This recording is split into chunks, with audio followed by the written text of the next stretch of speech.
negotiating with the client then. So we've got our quotation in our head. We haven't sent it to them yet. We need to start negotiating with them. So here's the kind of one of the most fundamental rules of negotiation, which is he who blinks first generally loses. And in our case, he or she who speaks first in the negotiation process generally loses. So what you don't want to do is go into the negotiation process and say, okay, so I was thinking of maybe doing this for £180 an hour. They can only then turn around and say, we had more like £150 an hour. How does that sound? And you're immediately down. So what you do is you wait for the client to define their budget first, if possible.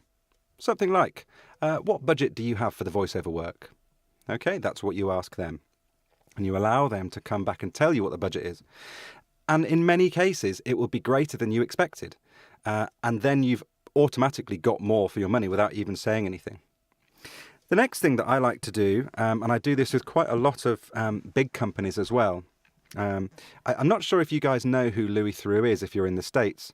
Most people in the UK are quite familiar with him. But what he does is this mind hack technique, and he'll be interviewing someone, and he'll just look at them and he'll ask them a question, and then he'll sit and he'll wait, and they'll answer the question, and he'll still remain silent, just looking at them. And it's one of these products of human nature that we don't like silences, and people tend to fill them. So you can use that trick, and you can just be silent and smile and wait for them to finish, and they will fill that sentence for you. So be patient and wait for the clients to talk. This is something. It does take a little bit of practice doing this. Maybe you can practice it with your partner or your friends or whoever.